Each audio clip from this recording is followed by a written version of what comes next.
Hey there, I want to ask you a question, and I want you to be really honest with yourself. Have you ever stood in front of the mirror, looked deep into your own eyes, and had the sudden thought, the woman looking back at me, is that really who I am? Because on the inside, you might still feel that spark, that fire, a spirit that's full of life, a heart that's ready for the next dance, the next adventure. But the woman in the mirror, why does she sometimes look tired, a little stern, like she's wearing an invisible coat called age appropriate? If that quiet little question has ever crossed your mind, I want you to know that you are in exactly the right place. I'll never forget the story of my dear friend, Linda. She's a retired school principal, and one of those women who just lights up a room. You can't help but be drawn to her incredible energy and her radiant smile. At 65, she's the star of her dance class. She organizes charity drives, and her house is always filled with the laughter of her grandkids. But there was something that was secretly dimming her light. She told me one day, her voice getting a little softer. I feel so vibrant, but every time I see my reflection, all I see is a generic, retired principal. This short, practical haircut that's plastered to my head makes me look so severe. It's not me. It feels like a stuffy uniform, a name tag that says senior citizen that the world handed me, and I just accepted it. Linda's story is the perfect picture of a very common, very quiet battle that thousands of amazing women like us are facing every single day. It's the disconnect between our ageless spirit and an appearance that is accidentally telling a completely different story. A story of being tired, of being outdated, of following some unwritten rule about what's appropriate for our age. And I need to be very clear about this. This is not your fault.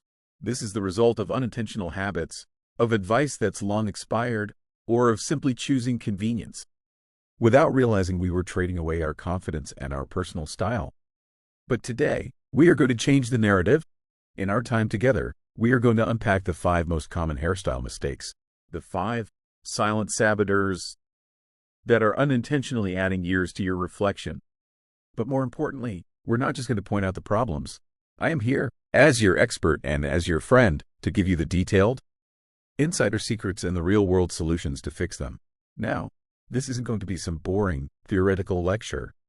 We'll cover the 40% of the basics you might already know, but the other 60%, the most valuable part, will be the deep dive analysis. The real-life stories like Linda's and the pro secrets I've gathered over my entire career. So please, consider this your personal invitation, an invitation to join me in a style revolution for your hair. This isn't a desperate attempt to look younger. Not at all. This is a journey to find your sparkle again, to finally let the woman in the mirror reflect the truly radiant, confident, and vibrant woman you are on the inside. Are you ready? Let's begin. All right, let's dive right into one of the most common traps we fall into. A choice I'm willing to bet many of us have made at least once. Have you ever walked out of a salon with a super short pixie cut, feeling the breeze on your neck and thinking, this is so much easier? Who has time for fuss at this age? But then, you get home, you look in the mirror, and something just feels off. Do you ever feel like you left a little piece of your sparkle behind on the salon floor? If you're nodding your head, you are not alone. My friend, this is what I call the convenience trap. A choice that seems so practical but ends up taking more than it gives. So let's break it down with some real talk. Why does this seemingly simple haircut so often backfire? First, it completely throws off the balance of your face. In the world of art and design, balance is everything. A great hairstyle creates the illusion of a perfectly harmonious, oval face. But when you cut your hair too short and it sits flat against your head, you lose all of that visual cushioning around your face. It's like taking a beautiful painting out of its frame. Suddenly, every little detail is exposed. A jawline that might have softened a bit, cheeks that aren't as high as they used to be, or those beautiful laugh lines on your forehead are all suddenly highlighted in a way you never intended. Second, it can strip away your softness and feminine energy. Let's be honest, our hair is a symbol of our femininity. Soft layers and gentle waves have the power to soften sharp angles and give us a graceful, approachable look. A haircut that's too severe, too flat, and too geometric can create an unintended sense of harshness or severity. It can even make your smile seem a little less bright. And this last part, this is the deepest part, the psychology behind it. We often make this choice out of habit, or because we feel like we're supposed to. It happens during a transition, maybe retirement, or when the kids are finally out of the house and you're just tired of the upkeep. We call cutting our hair short an act of liberation. And at first, it is, but over time, it becomes a rut. We do it because it's easy, not because it's beautiful. We do it because we think it's what women my age do, not because it truly reflects the vibrant person we are inside. It becomes a choice of convenience and sometimes of just giving up instead of an intentional act of style.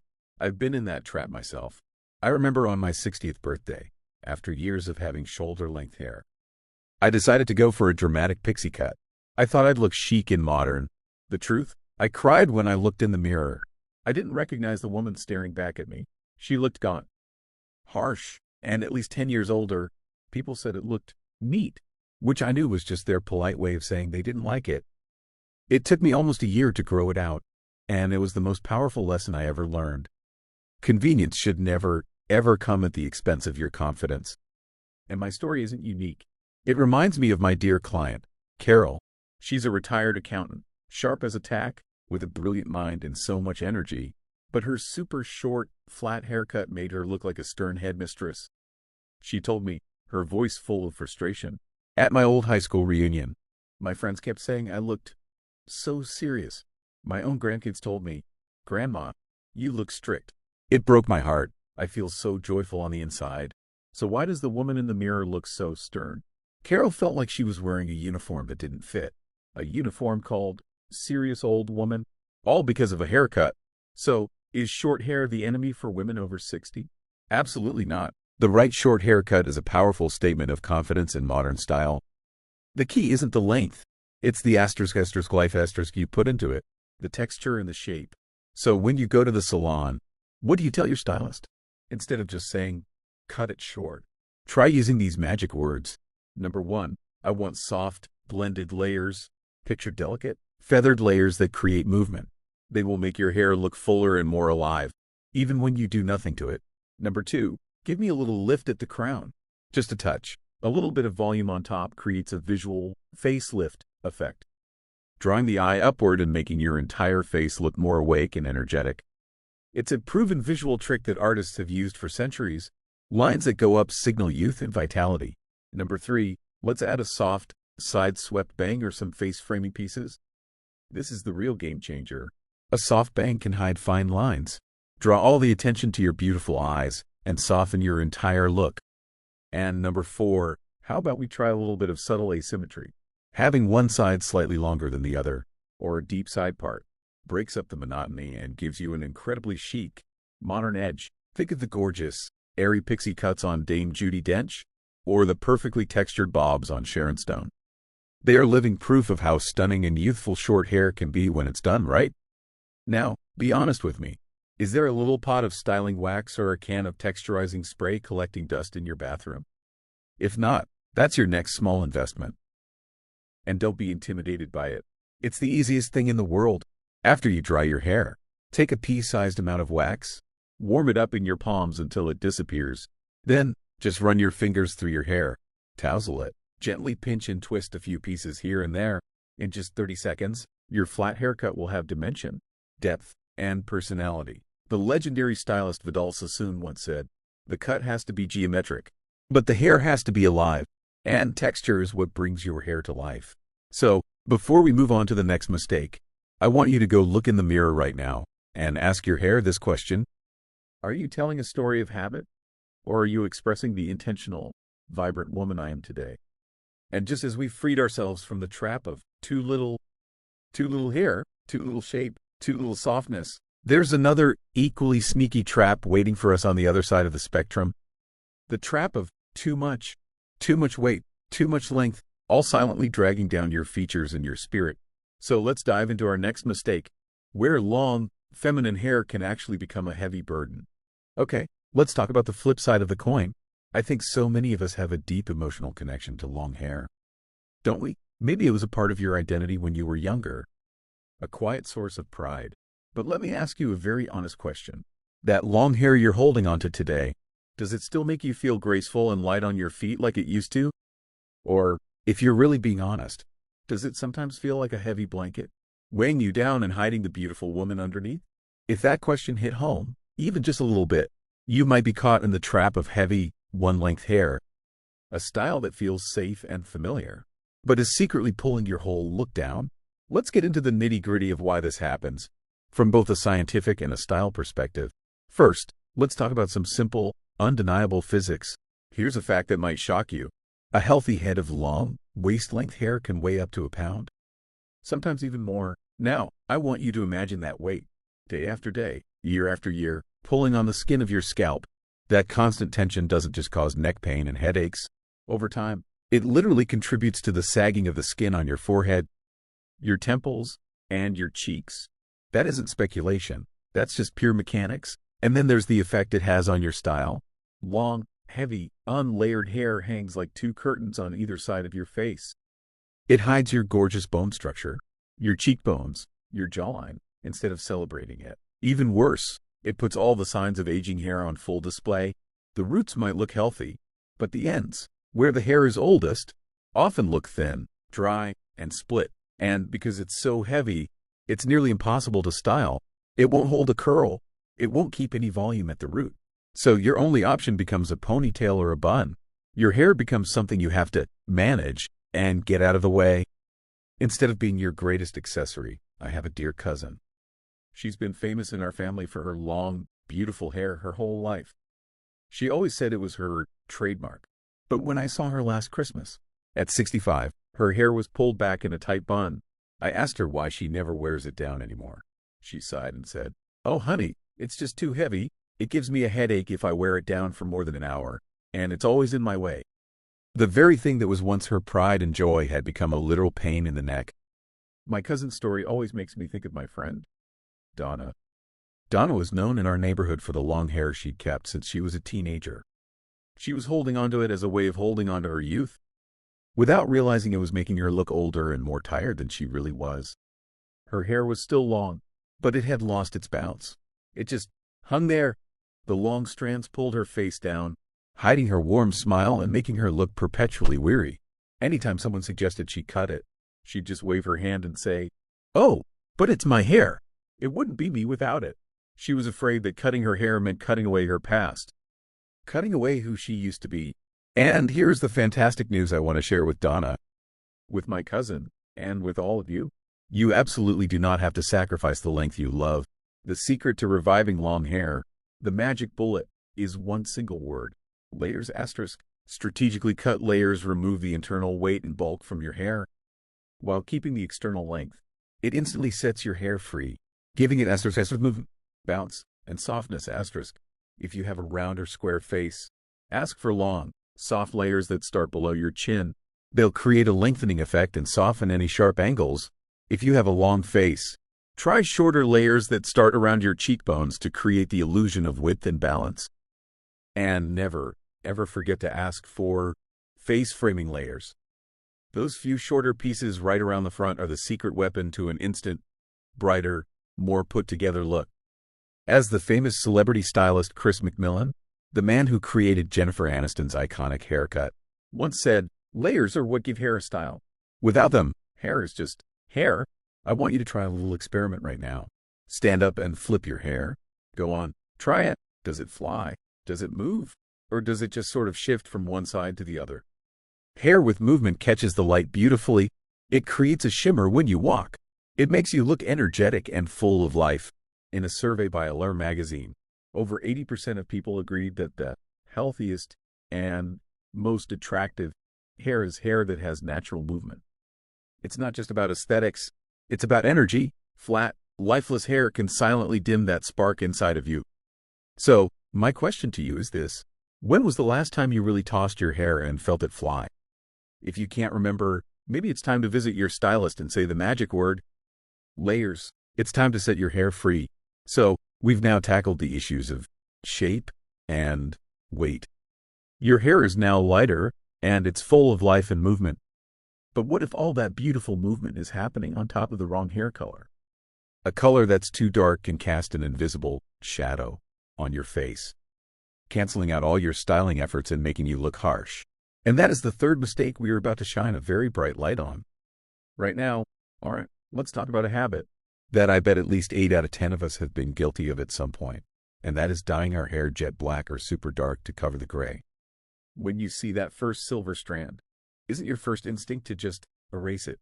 You walk into the salon or down the drugstore aisle and you say, "Give me the darkest color you've got. I don't want those grays showing through." But then, has this ever happened to you? Right after you get it colored, the gray is gone. The color is solid, but you look in the mirror and you somehow look even more tired and washed out than before? I promise you, you are not imagining things. That is the scary power of the wrong hair color. Let's talk about the silent battle happening between your hair color and your skin. First, some simple color theory. When we're younger, our skin has a lot of pigment and rosy undertones.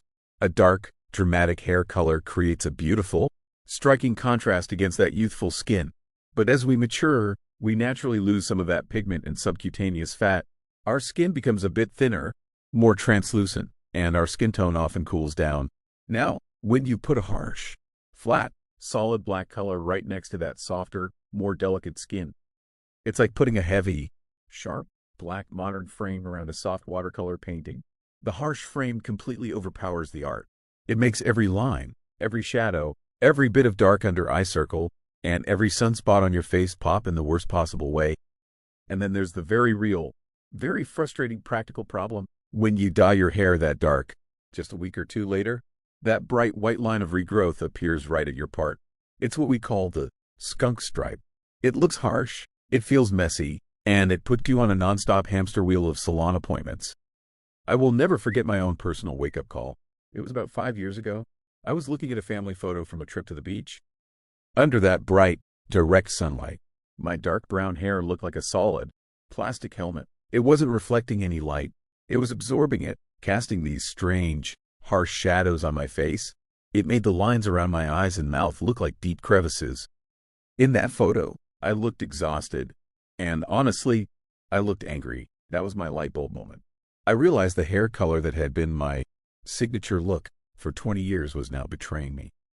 That feeling is exactly what my client, Barbara, a retired English teacher, shared with me. Barbara is one of the kindest, warmest souls you will ever meet, but she was absolutely devoted to her jet black box dye. She felt it made her look proper and dignified, like a teacher should. But that hair color was making her former students hesitant to approach her. They'd say, "Mrs. Davison, you look so serious now." Her own grandson was suddenly shy about cuddling with her. He told his mom, "Grandma's black hair looks scary." It broke her heart. She realized she was creating an invisible wall between herself and the people she loved, all because of a hair color she thought was right. So what's the solution? Do we all have to go bleach blonde? Absolutely not. The solution is a simple but profound shift in your mindset. Instead of trying to *** cover up * the gray, the goal is to *** blend * with it gracefully. Forget the jet black. It's time to make friends with softer, warmer, more sophisticated shades of brown, like a warm chestnut brown, which has a touch of red in it to bring a rosy glow back to your skin, or a rich milk chocolate brown, a perfect, elegant neutral that's never too harsh, or a gorgeous coffee brown, a deep brown with soft, smoky undertones that's incredibly modern. And are you afraid that getting highlights will make you look like you're trying too hard? Let that old idea go. Today's highlighting techniques are incredibly subtle and sophisticated. A few strategically placed caramel or honey-toned highlights around your face can instantly brighten your entire complexion. A soft balayage creates a beautiful, sun-kissed graduation of color that lets your natural grays blend right in as they grow out. In a recent survey of top celebrity stylists, nearly 70% of them agreed that softening the hair color is the #1 most impactful change. That makes their clients over 60 look more youthful and radiant. I want you to remember this. Dimension is everything ***. A flat, one-dimensional color makes your hair look like a helmet. It has no life, but hair with dimension, with subtle highs and lows, catches the light when you move, making it look thicker, healthier, and more dynamic. The world-famous colorist Rita Hazan, who works with stars like Beyoncé and Jennifer Lopez, has said, "The biggest mistake mature women make is going too dark. Softness is your best friend. When you get the color right, it's like magic. Your eyes will look bigger and brighter. Your skin will look healthier and more vibrant. People will stop asking if you're tired, and they'll start asking, 'What is your secret?'" You look amazing. Wouldn't you love to hear that question instead? So now that we've found the perfect frame for our painting, a hair color that's soft and full of dimension, it's time to address the canvas inside that frame, specifically the area around your forehead, because a wide open forehead can unintentionally sabotage all the beautiful work we've done with the cut and color. And that is the fourth mistake, a subtle one, but one that has a massive impact on the overall balance and youthfulness of your face. All right, let's have some real talk. When I say the word bangs, what's the first image that pops into your head? Is it that heavy, blunt, slightly dorky fringe you had in your third-grade school picture?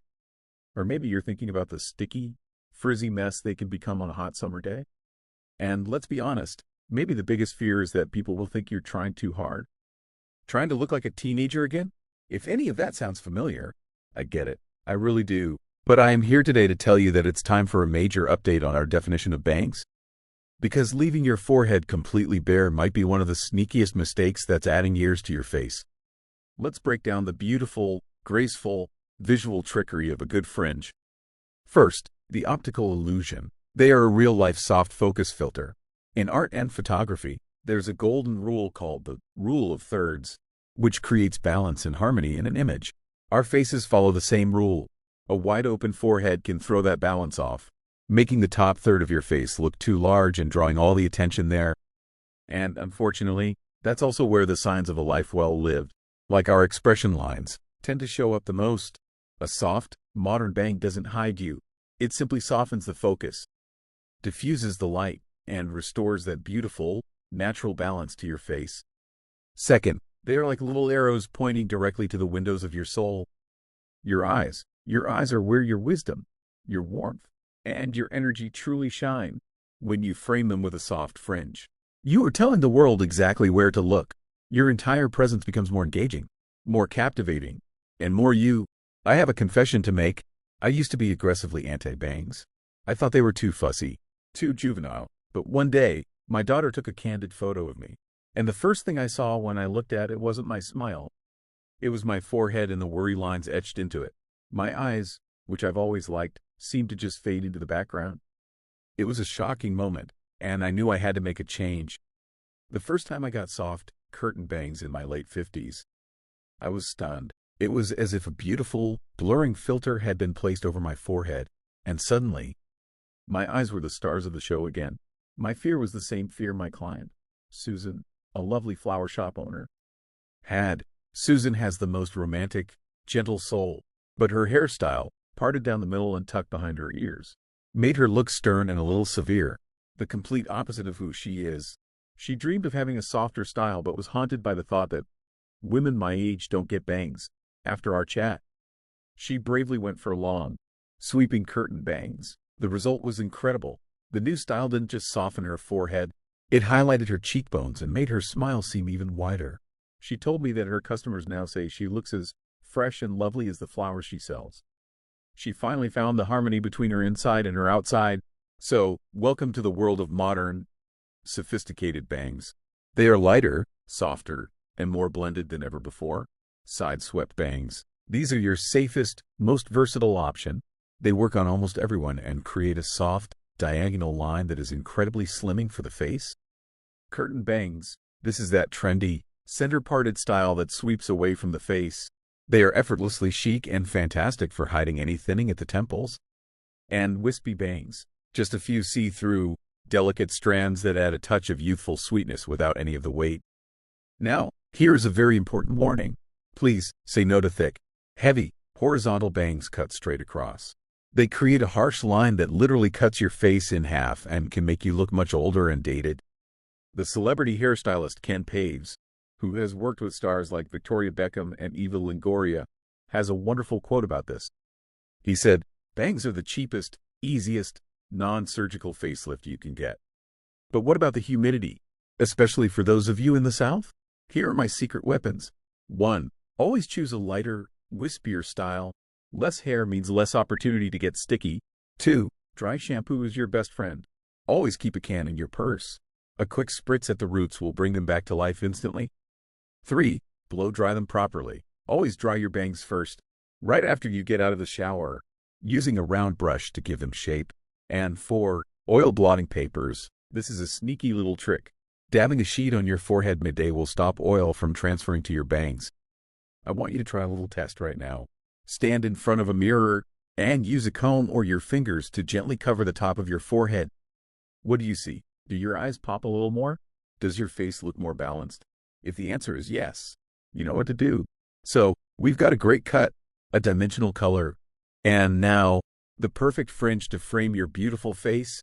Our portrait is almost complete, but imagine you have a gorgeous silk blouse. It's perfectly tailored, the color is stunning, but the fabric itself is dull and a little frayed. The entire beauty of the blouse is diminished, isn't it?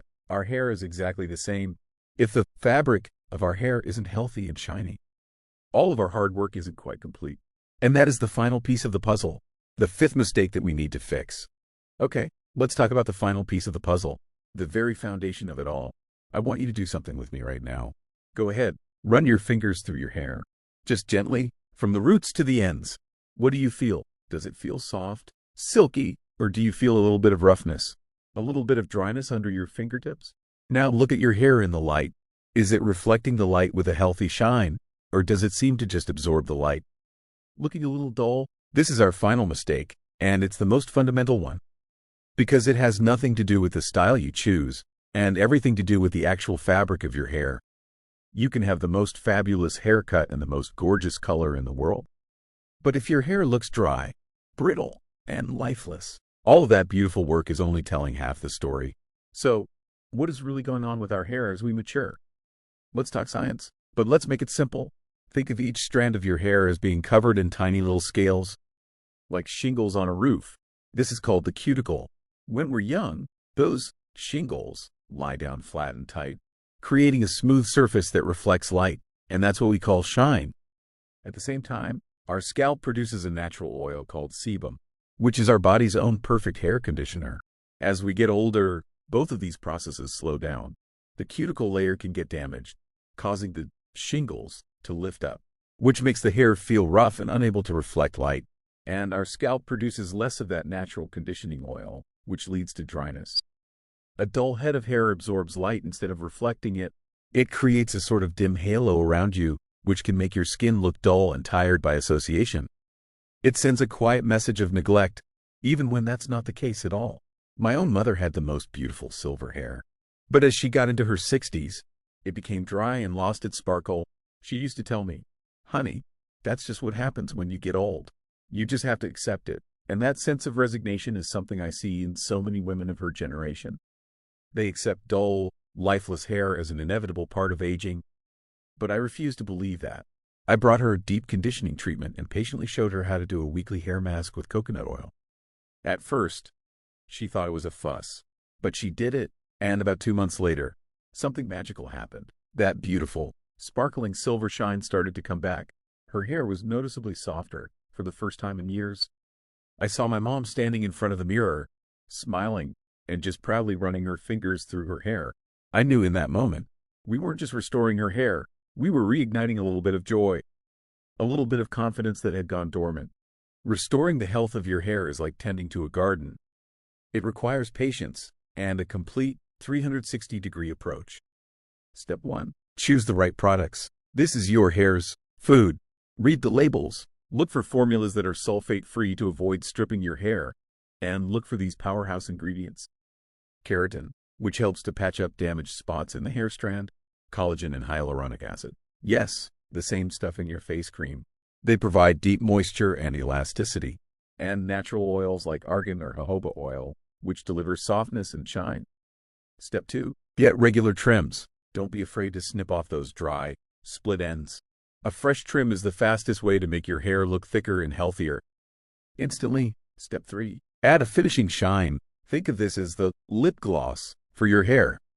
After styling, warm up a few drops of a hair serum or oil in your palms and smooth it over the ends. It will create an instant, beautiful sheen. Step 4. Change your habits. These small things have a huge impact. Always use a heat protectant spray before you blow dry or curl. And please, gently blot your hair dry with a soft towel. Don't roughly rub it back and forth. Step 5. Nourish from the inside out. True beauty is an inside job. Make sure you're drinking plenty of water and eating a diet rich in protein. omega-3s, and biotin, which you can find in eggs, salmon, and nuts. The leading New York dermatologist, Dr. Francesca Fusco, once said, "We spend a fortune on skincare for our faces, but we forget that our scalp is also skin, and it's aging too." A healthy scalp is the foundation for beautiful, shiny hair. At the end of the day, hair that is healthy and shiny is the ultimate sign of a woman who loves and respects herself. It's not about a fleeting trend. It's about consistent care. And here's one final, luxurious little secret I want to share with you. Consider investing in a silk or satin pillowcase. It reduces friction while you sleep, which means less breakage, less frizz, and more shine when you wake up. See, sometimes the best care comes from the smallest, kindest gestures. So, we have now walked this entire journey together. From reshaping your cut, to refreshing your color, to framing your face with the perfect bangs, and finally, to restoring the very fabric of your hair itself. These 5 mistakes, when you look at them all together, aren't really separate issues. They all point to one single, powerful core message, a message about self-respect and about choosing to show up as the most radiant, confident, and authentic version of yourself in this next beautiful chapter of your life. So, we've walked this entire journey of discovery together, and we talked about 5 things, but I don't want you to think of them as 5 mistakes. I want you to see them as 5 beautiful opportunities to step into your power and shine. An opportunity to bring back shape and life to your hair. An opportunity to free your hair from that invisible weight. An opportunity to find the perfect color that makes your skin glow. An opportunity to use a fringe to beautifully frame your eyes. And finally, an opportunity to restore the health and vitality of every single strand. You see, the secret to great style isn't about whether your hair is long or short, light or dark. The secret comes down to one single, powerful word. Intention. It's the conscious choice to let go of old habits and to embrace a style that reflects the incredible woman you are today. And at the end of the day, what is all of this for? The goal has never been, and will never be, to look younger. Trying to turn back the clock is an exhausting, and frankly, a losing battle. Our goal is so much deeper than that. It's to look more authentic, more true to the vibrant energy that is still burning inside of you. More true to the wisdom and the life experience that shines in your eyes. It's about making sure the woman you see in the mirror, finally, truly matches the woman you feel in your soul. So many of us are afraid that taking care of ourselves at this age will look like we're trying too hard. But I want us to redefine what trying really means. It isn't vanity. It is self-respect. It isn't desperation. It is a celebration of vitality. It is you looking at yourself and at the world and saying, I honor and I cherish the woman I've become. So I encourage you, be bold. See your next trip to the salon not as a routine chore, but as a new beginning, an opportunity to rediscover yourself. Sometimes, the smallest change, a few layers, a few highlights, a soft fringe, is all it takes to reignite a joy and a confidence you thought was long gone. Go out there and rewrite the story of your hair, and let your new style be a quiet but powerful declaration to the world that says, I'm still here, and I have never felt more like myself. And you know what? Finding your perfect hair is just the first step to a complete and polished look. Because great hair deserves to be paired with an equally fabulous wardrobe. If you are truly serious about building an elegant and timeless style, then the next video, where we will break down the 5 fashion mistakes that sabotage women over 60, is the piece of the puzzle you cannot afford to miss. And before we go, I want to be very direct about something. This channel is not for those looking for a superficial, quick fix. It is for wise, patient women who understand that true beauty is a journey of investing in yourself. So, if you are not truly serious about that journey, please do not subscribe. This is not a channel for the impatient. This is a channel for women who are ready to become the most radiant version of themselves.